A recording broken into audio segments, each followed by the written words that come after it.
thank you all for coming again to the Paul D. Thibodeau Visitor Center.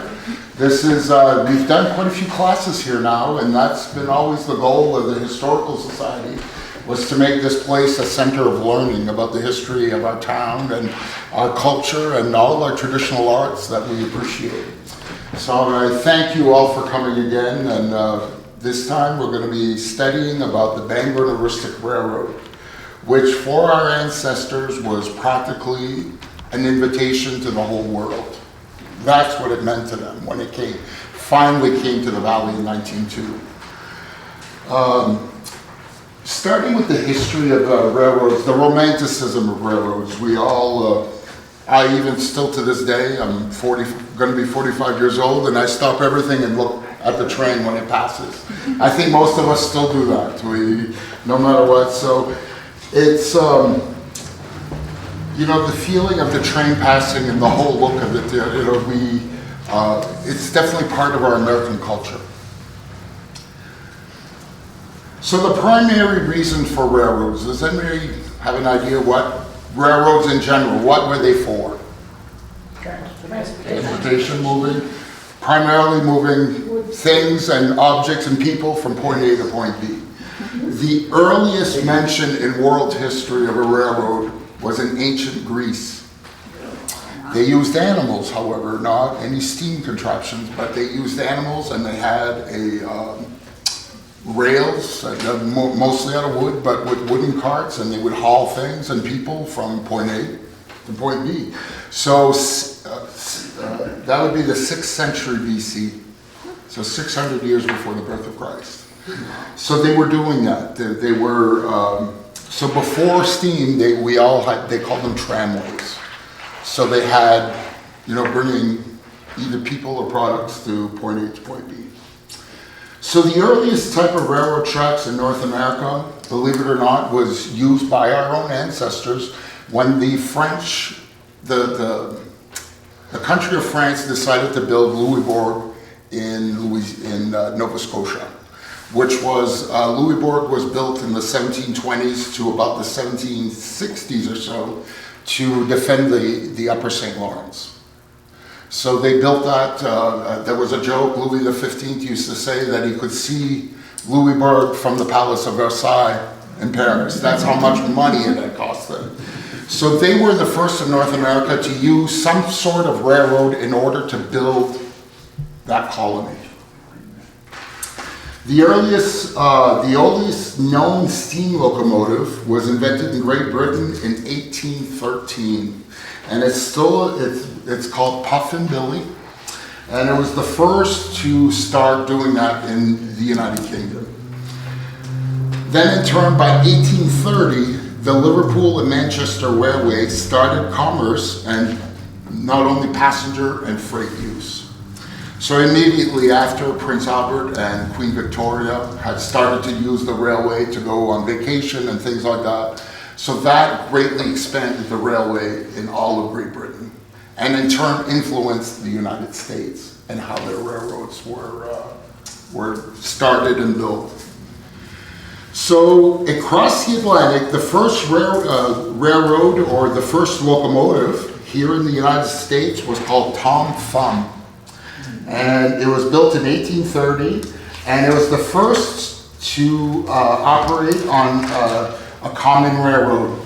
And eventually that railroad became the huge Baltimore and Ohio Railroad, which when we talk about lumber barons and railroad barons like the Carnegies and the Vanderbilts and all that, that was the main part of the railroad that they expanded greatly and eventually turned out into the transcontinental railroad for the whole United States.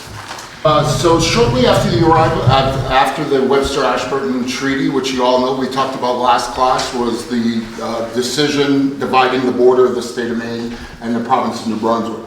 So shortly after it arrived in Portland in that year, the oldest steam locomotive in Maine, and it's at the Maine State Museum in Augusta, if you ever have a chance to go visit it, it's called the Lion. It was built in 1846. And it was built to be used on a lumbering and logging railroad. It was actually called the Machias Court Railroad of Eastern Maine. It's the oldest known American-made locomotive in New England. It cost $2,700 to build in the 1840s, and it weighs 9 tons. It was built by the Hinckley Locomotive Works of Boston, and again, it was built for the Machias Port Railroad of Eastern Maine. It was used until the 1890s, and its early history was noted. It wasn't very old. It was probably 45 to 50 years old that they noticed that that was the oldest known locomotive in the state. So, thank you. And it was on display at the University of Machias until it was donated to the Maine Museum. The earliest history or the earliest beginnings of the railroad in the St. John Valley could be attributed to this gentleman here, Major William Dickey. He was the first proponent of bringing railroads up here. And he started, the question of the need of the railroad. So again, Major Dickey is the one who, really brought it into the Maine legislature and asking to bring a railroad in the state of Maine. The reason in 1878 he had done that, however, is because before then the state of Maine had given large tracts of land for the European, and North American Railway. They gave them huge tracts of land, all part of Aroostook County, and including pieces of Fort Kent, nearly all of Senegat, which were settled by our ancestors. However, our ancestors didn't have title. The title actually belonged to this European and North American Railway. Well, in 1869, that company went bankrupt. So all the lands were sold in turn to other investors. Well, the other investors by the 1870s had decided they wanted their land back, and they were going to throw out every single Acadian and even Swedish people that were living in the New Sweden area. They decided they were going to throw them all out. So that caused quite a controversy. So unfortunately for the state of Maine, their first scheme into getting a railroad here in northern Maine didn't work out because they had given all that away. Speculators got on top of it. So, and it ended up costing the state of Maine a great deal of money to figure out the whole situation, and for those Acadians living on those lots to get clear title. So they had to buy the land, they had to agree to improve it over a 5-year period, just like people that were moving out west. So they had to, our ancestors had to negotiate with them. So consequently, it was a money problem. There was no money in the state budget to start this railroad in northern Maine, which was needed and was extremely needed in this area. So the other problem was geography. The geography from Bangor to northern Maine, unfortunately, especially where the upper part of the Appalachian Trail, so there's a lot of mountains to go through and a lot of geography to fix in order for the railroad to go through and go through safely. Meanwhile, in Canada, right across the river here, the British government was very involved in the construction of railroads, and especially in New Brunswick, because they wanted early on an intercolonial railway linking Halifax with all of the rest of Canada. So consequently, they sent, in the 1860s, they sent a photographer up here by the name of George Thomas Taylor, one of the earliest original photographers in all of New Brunswick. He did glass plate negatives, and he was able to take photographs on site, because photographs, especially with wet plates, had to be developed immediately. So he was able to do that. So in the 1860s, this George Thomas Taylor came to take photographs of the valley, showing the valley before the railway would go through. So consequently, we have some of the earliest known photographs of the St. John Valley because of those people. So the lumber barons like William Henry Cunliffe and Benjamin Mallet, who were primarily here in Fort Kent, but by 1878, the train, the Canadian Pacific and the Intercolonial Railway we were talking about, went from Edmundston to Clare. So consequently, all those lumber barons built huge warehouses and storehouses on the Canadian side. So for a long time, Fort Kent, even though we were an American town, because the railway was there, we had a Canadian economy. So the stores were there because they were having availability to those markets. And people like our ancestors were finally able to order through catalogs and things like that, but everything had to be delivered right to Clare. So Fort Kent's economy was Canadian or British driven, especially in those early years before we got the railroad. So later on in the 1880s, a new railroad was established from River Duluth to Edmundston. It was a different gauge railroad than the Intercolonial and the Canadian Pacific Railway. It was smaller gauge, and it was called the Temiscouata Railway. So after the 1880s, the Temiscouata Railway went from Edmundston all the way to Connors, New Brunswick. So that in turn opened up the market for the wood products that were just floated simply down to Connors and sold to American markets, but that everything had to go through Canada first. So the beginning of especially the Bangor and Aroostook Railroad, the father we'd call of the railroad, his name was Albert Burleigh. Albert Burleigh was born in Lydius, Maine in 1841. He was quite a well-known Civil War veteran in the Houlton-Lydius area. His father was a land agent, so they were very familiar with the northern properties and the properties that had been given to the Eastern and North American Railway. So around 1888, Edwin Burleigh, which was a brother to Albert Burleigh, became the governor of the state of Maine.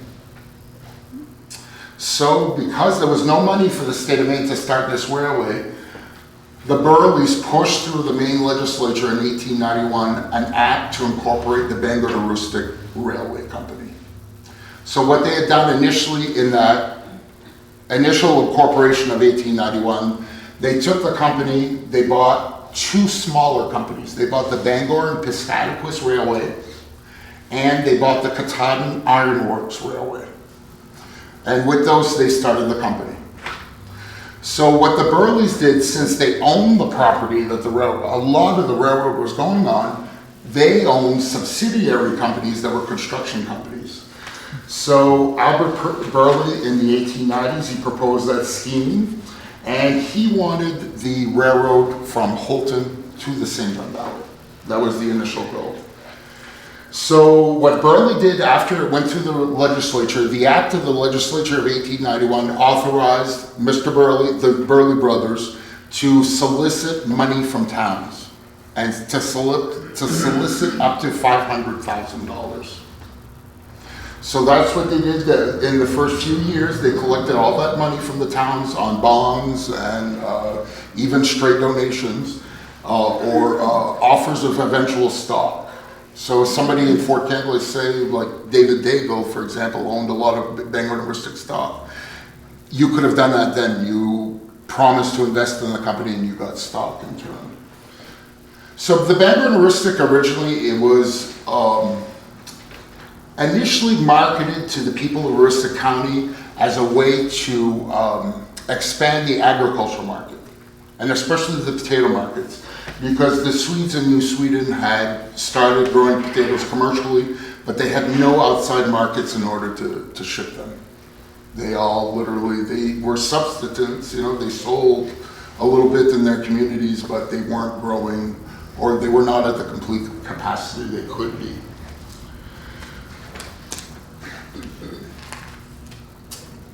Along with that potato crop, though, the Burleigh brothers never really mentioned to anybody about their lands and their woodlands that they owned in the Eagle Lake and the Winterville and the Wallagrass area. So they had their eyes on a much bigger prize, which was the lumber. They knew eventually that having both the lumber land to cut, having the mills to cut the wood, and then in turn the railroad to deliver it to market was empire building, kind of like we had talked about the Vanderbilts or how they built the railroads for the United States. So when incorporated in 91, they combined those former lines that we had talked about, the Bangor and Aroostook Railroad and the Katahdin Iron Works. The railroad company itself was stationed or headquartered, I guess, in Bangor, or I think it's Herman, I think the official town, the Derby. So they were able to build 2 lines from that initial Herman office. They built one line to Oakfield, and they built one line to Holton in 1894. The line again was extended from Holton then to Fort Fairfield and Caribou in 1895. Oakfield to Ashland was built in 1896. Caribou Limestone part, that main line, was extended for the first part into the St. John Valley into Van Buren of 1891. So they did the easiest parts first. They did, because the section on Route 1 of today was not mountainous like the Ashland branch. They knew the Ashland branch was going to be. So the first service we had of the railroad here on the American side of the valley was in Van Buren in 1899. So then, in 1901, the Bangor and Aroostook Board of Directors formed a construction company strictly for building the Ashland branch. And they called it the Fish River Railroad Company. And they were incorporated as a separate entity in order to acquire the land along the branch and the actual construction. So the summer of 1902 saw many people come to Fort Kent soliciting land. We've just recently found as a historical society the original deed when the Doobies sold the property we're sitting on right now to the Fish River Railroad Company. And it was signed in presence of Albert Burleigh himself right here in Fort Kent. So on the deed, which we ironically found on eBay, it says that the depot grounds. So they were the ones that, the terminus, they sold the last piece, and luckily we found it. We were very, very lucky. So with this construction company from Ashland to Fort Kent, the Bangor, or the Fish River Railroad Company, to be more specific, they hired many Italian immigrants to work the railroad. And those hundreds of Italian immigrants were needed because most of the rocks and the cutting was done by hand. So they would blast a little bit with nitroglycerin and probably dynamite, but the majority of it was moved by pick and shovel. So they did hire immigrants. All the immigrants had a badge number because none of them spoke English. So they all had a badge number, and they lived in, I'll be showing you photos of some of the huts they lived in, but they lived rather poorly. There was a sutler, which was the clerk who sold items to the immigrants, and they sold simple things like macaroni and marinara and bread and things like that. And it hasn't been exactly proven, but we think that the family that we call L'Italian may have been part of those Italian immigrants that came here. Because, of course, our ancestors would call them les Italiens. So, and I think that's where that family comes from. They were the Italian immigrants, probably straight from Ellis Island, that came here and built the railroad. And a lot of local people were involved too. I have a great uncle that lost an eye when he was working on they call it the Burleigh Brook Arch, where there's a little bridge there in between North and South Burleigh Brook. And apparently they blasted and he was too close and he lost an eye. So a lot of local people worked there too. So meanwhile, after the Fish River line is built, Albert Burleigh steps down as president of the company. And from day-to-day management, and he in turn formed mills in Eagle Lake. Him and a partner, they formed the Penobscot Lumber Company, which was the beginning of all the mills that we've had in Eagle Lake. As some of you probably remember, Even until the 1950s, Tom Pinkham had a mill in that same area, and they were still using the Bangor and Aroostook Railroad to ship their products out. So he started the mill in Burleigh, and he was the one, Albert Burleigh, he was Protestant, but he was the one that provided all the wood for the Catholic Church in Eagle Lake, and he also provided a majority of the lumber for the hospital in Eagle Lake, which was the first hospital north of Bangor. So it was right here. So that construction company did not include the bridges. And in a few moments I will be showing you some photos. One of the bridge that's past Doris's Cafe, I think we called it Stand By Me Bridge, but it's one of the longest actually in the state of Maine. And it was done by the Pennsylvania Iron Company, which was owned by Andrew Carnegie, which eventually became U.S. Steel. But they were the ones who made all the metal works for the bridges. But the piers, I believe that one has 4 large piers, the one past Doris's Cafe. The one in the high school, there's just one in the middle, I believe. There's 3, but 2 on each side and 1 in the middle. They were made barrel by cement. They had a cement factory on top, and they had a sluice with barrels that they would bring down and build the piers up, board by board by board by board. So you can imagine it did take 2 to 3 years for finally. So from 1901 to December 15th, 1902, the last 3 miles of track were laid directly on snow and ice.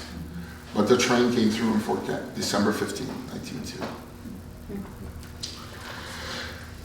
So what was the economic impact of that? It was felt immediately.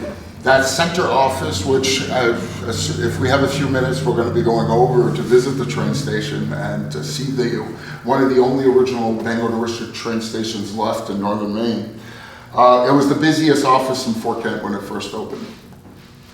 Not only could you buy your ticket to go anywhere in the world, because the Bangor and Aroostook, because it connected in Bangor and at Northern Maine Junction, you could then get onto the Central Maine Railroad and go literally anywhere all over the United States. You could send and receive freight. So for the first time, somebody living on the American side of the valley did not have to have a friend or a relative across to send the material there to Clare. So now they could order it direct here. So that's what they did. So they would send and receive freight in the building next door. They would also, the Fort Kent Railroad, that office was also open communication to the outside world. A few classes ago for the senior college, we discussed the Fort Kent Telephone Company, which started in 1895 here in town. But it was restricted to 30 people you could talk to, because there were literally 30 phones. So, however, with the telegraph system that the Bangor and Aroostook Railroad brought up with them, now you could contact anyone anywhere in the world instantly. So complete different ways of communication than mail, instantaneous. So also with the railway, they really advertised about their potatoes, but that was the first time that they really looked at the St. John Valley and the whole Allagash, Northern Maine Woods region as a tourist area. And that's what the Bangor and Aroostook, before they came to Fort Kent, they produced a little pamphlet called In Fair Aroostook, and it talked about the virtues of our area and the beautiful people that live here. It was a little parody, I would say. It was put on a little thick, but it was a really delightful book that talked about how a sportsman from anywhere, New York City even, could come up through Moosehead Lake, do the whole Allagash trip, and your trip would end in Fort Kent, and you could take the train home from there. So that great book, In Fair Aroostook by Clarence Bullen, that's a great book to read if you have a chance to find it. Also in 1905, quite a famous person came down the Allagash. His name was Garrett Smith Stanton, and he wrote a delightful book about his Allagash, from Moosehead Lake to Allagash to Fort Kent and back on the Bangor and Aroostook Railroad. And the name of the book is Where the Sportsman Loves to Linger. and it was a narrative of the most popular canoe trip in Maine. Garrett Smith Stanton was the son of the famous American suffragette Elizabeth Cady Stanton.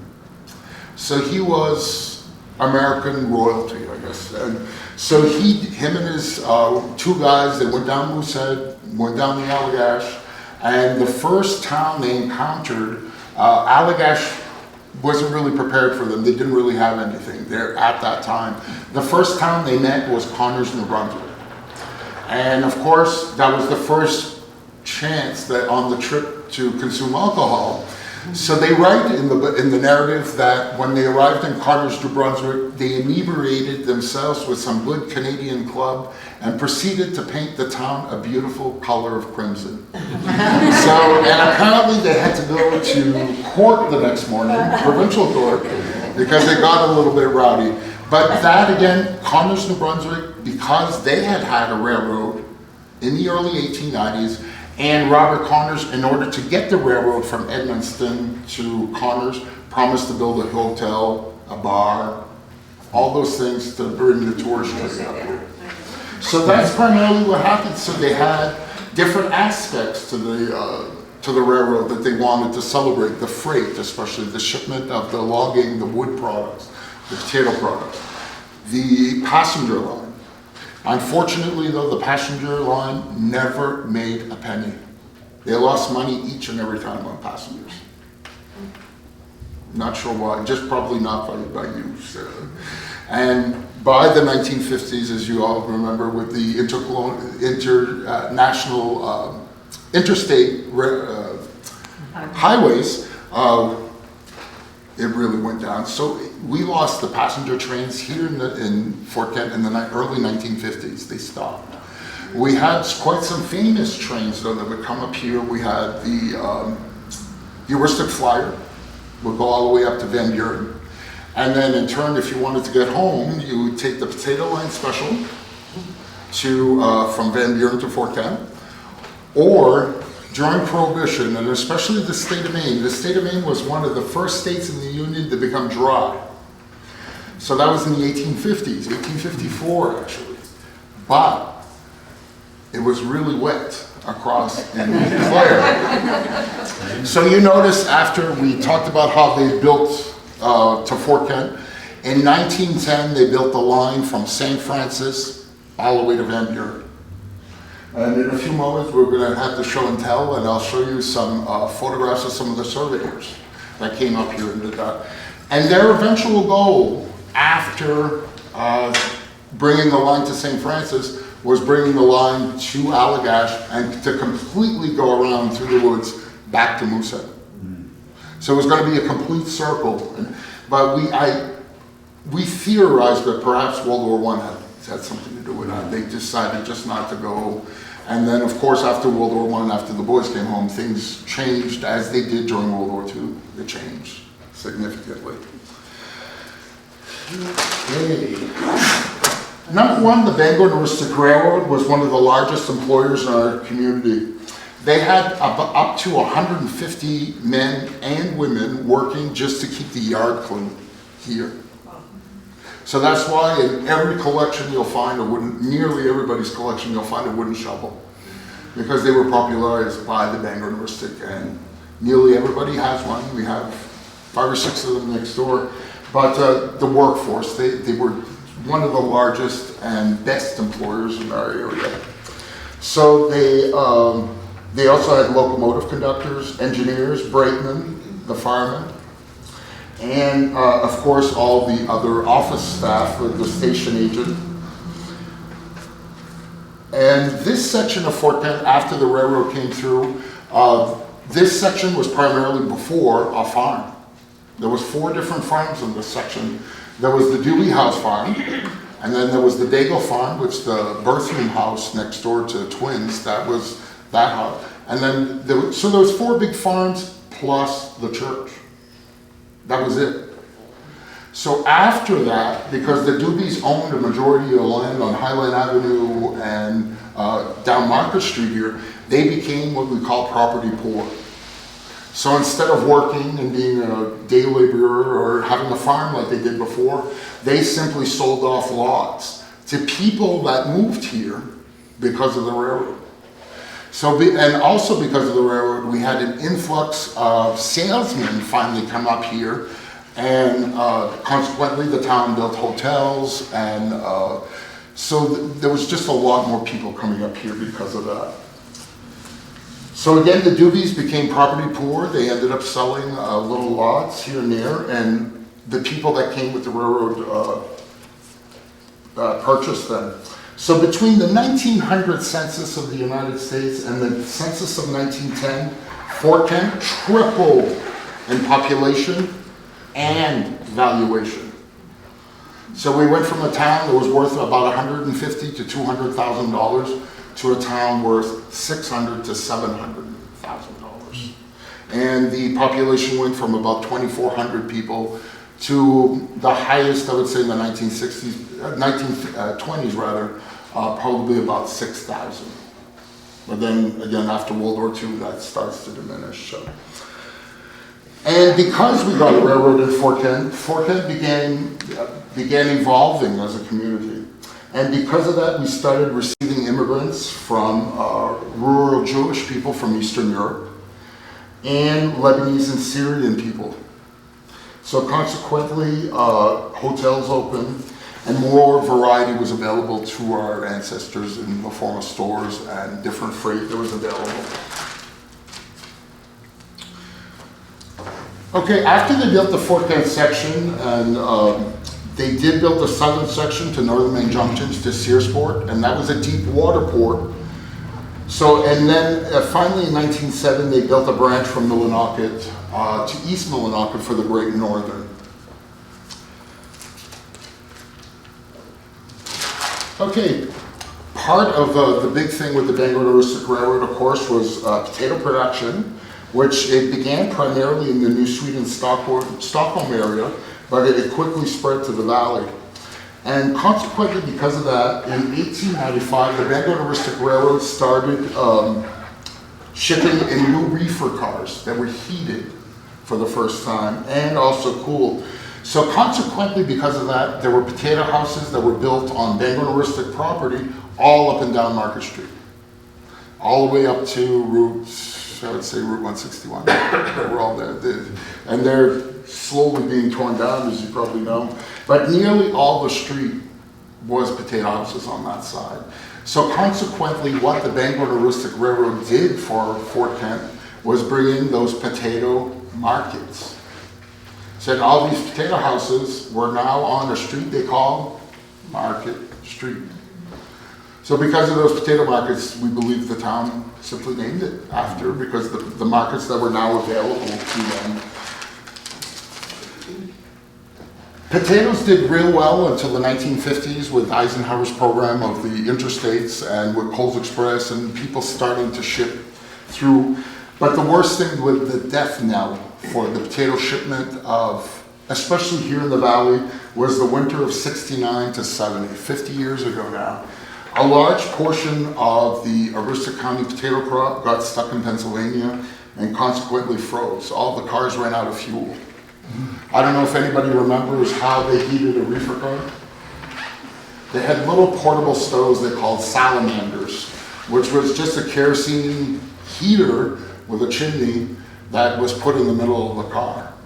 And hopefully they did have fires on occasion, but for the most part they were, if the potatoes were shipped quickly and they didn't run out of fuel, they were all set. But in 69, 70, pretty much killed the potato industry up here, as far as shipment through the Maine Northern Railway Railroad. During the 1950s, 1952 actually, the Bangor and Aroostook Railroad changed their fleet of locomotives. They had over 150 steam locomotives in the whole Bangor and Aroostook system before the 1950s. So in the early 1950s, 52, they switched over to diesel, which a lot of people claim lost a lot of romanticism of railroading. However, the engineers and conductors I spoke to said it was a godsend, because now they were dry. Because usually in the wintertime when you had a steam locomotive, it rained in the cab because just the little snow falling on the boiler, it was horrible, horrible. So consequently with those, it made it a lot better OSHA-wise and job-wise for those engineers. So again, we talked about the passenger trains in Fort Kent stopped in the 50s. The Bangor and Aroostook Railroad had started a bus line in the late 1930s for the area that was not connected with the railroad. So Fort Kent, it was started in the late 40s, early 1950s, where the Bangor and Aroostook bus would meet at the Fort Kent drugstore. And for many years they did that until 1984. And actually the last haul was from Bangor to Fort Kent in 1984. I've seen loads of photographs, and but they were committed to passenger trains in the company until 1961, but they completely discontinued it in 1984 with the discontinuing of the bus line. So after the potato shipping pretty much died out 50 years ago, the Maine Northern Railroad used to continually haul supplies and chemicals for the paper mills in both Millinocket and in Madawaska. And they also extensively profited by having US government contracts of bringing fuel, heating coal, oil, jet fuel, and ammunition to Loring from Searsport. So throughout the Cold War, while the Cold War was going on strong, the Bangor and Aroostook was solid because of those government contracts that they had, was hauling everything up to Limestone.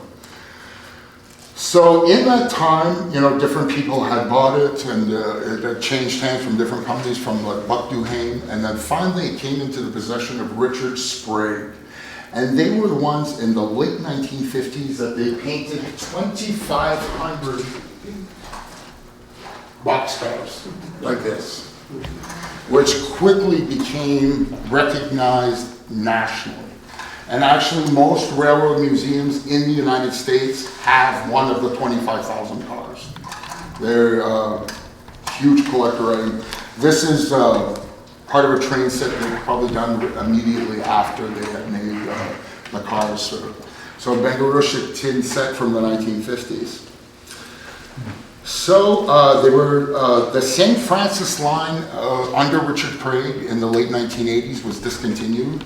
And in 1995, they sold it to the town of Fort Kent, and that's the trail system we have now to St. Francis. So in 1995, the Bangor and Aroostook Railroad was acquired by Iron Road Railway. In 2002, that company was declared bankrupt, and finally in 2003, its lines were sold to Railroad Inc. And that spelled the end of the Bangor and Aroostook forever. So it went from 1891 to 2003, complete ending of it.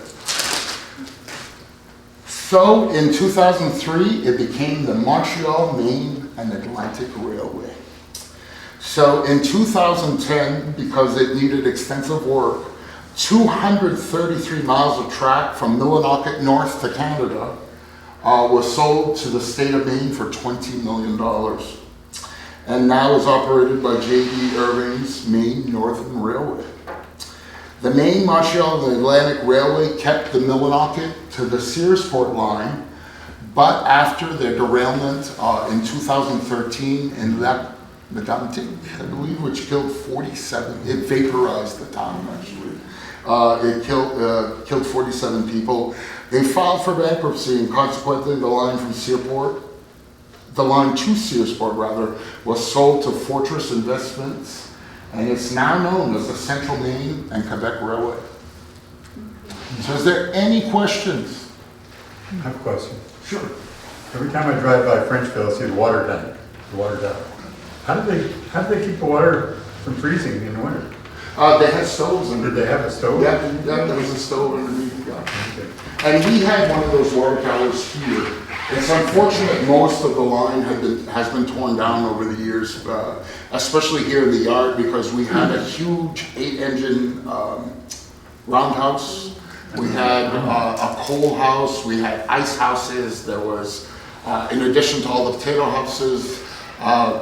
It was just a big yard, and I've seen photos of them. We talked about the 150 men shoveling. They used to shovel in banks. Like almost how the Egyptians built the pyramids. They just but it took that many people to clean the switches and everything else. Supposedly that water tower in Frenchville is one of the handful of water towers left in North America that's on an active railroad. Really? I believe it's this side of the Mississippi. It's the only water tower this side of the Mississippi. And the reason it stayed, see, Fort Kent had theirs to the 50s, 60s. As soon as the diesels, it was obsolete, so they tore it down as quickly as they could. But the town of Frenchville ended up getting or leasing that tank for the fire department. And I think that's what they used it for until the 80s, I would say, and then the Historical Society was formed. So we have time for a tour next door? Yeah. Okay. We'll all go next door, and we have light problems in our front room, but we'll quickly move. This was Fort Kent's busiest office when it first opened. You see the Railway Express safe? That was something I forgot to mention, that they were able to send money through so you could send money anywhere in the world, just like Western Union of today. You could do that here. And also we had the telegraph that was able to send messages to the outside world. So you could also buy your tickets here and then come claim your freight. So everything was done right here. So this room here was the female waiting room, the woman's waiting room, and on this side was the male waiting room. So they were segregated initially, and the guys had to go all the way outside because there was a platform all around the building, and there was a platform all the way to Main Street and all the way past the freight shed. So it was quite a big platform that, and it was level with the tracks. So you could disembark from that platform and go right on the train. So it was really convenient. Everything was real nice, and we have some great photographs of when the trains left during World War I with all the soldiers, and again when World War II, and actually with the boys that passed over there came home through the Bangor and Aroostook Railroad.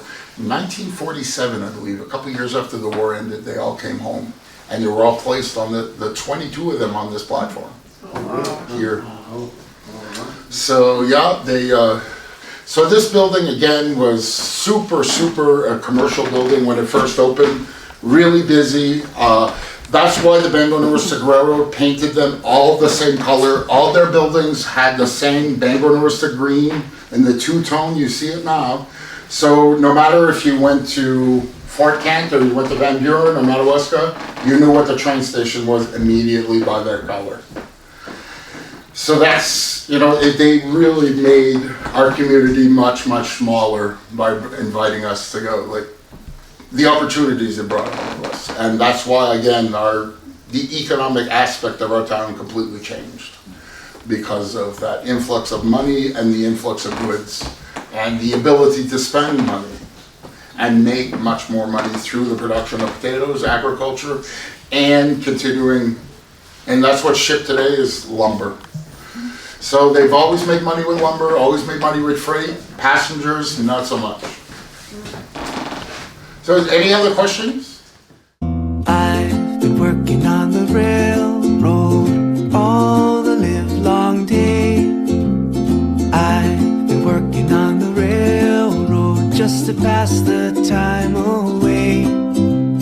Can't you hear the whistle blowing? Rise up so early in the morn. Can't you hear the captain shouting? Dinah, blow your horn. Dinah, won't you blow? Dinah, won't you blow? Dinah, won't you blow your horn? Dinah, won't you blow? Dinah, won't you blow? Dinah, won't you blow your horn? Someone's in the kitchen with Dinah. Someone's in the kitchen, I know. Someone's in the kitchen with Dinah, strumming on the old banjo. Fee-fi, fiddly-I-o, fee-fi, fiddly-I-o.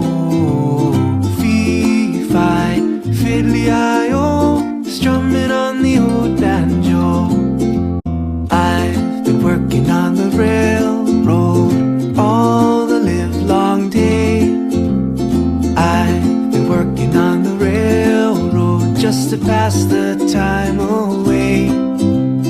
Can't you hear the whistle blowing? Rise up so early in the morn. Can't you hear the captain shouting? Dinah, blow your horn. Dinah, won't you blow? Dinah, won't you blow? Dinah, won't you blow your horn? Dinah, won't you blow? Dinah, won't you blow? Dinah, won't you blow your horn? Someone's in the kitchen with Dinah. Someone's in the kitchen, I know. Someone's in the kitchen with Dinah, strumming on the old banjo. Fee-fi, fiddly-I-o, fee-fi, fiddly-I-o, fee-fi, fiddly-I-o.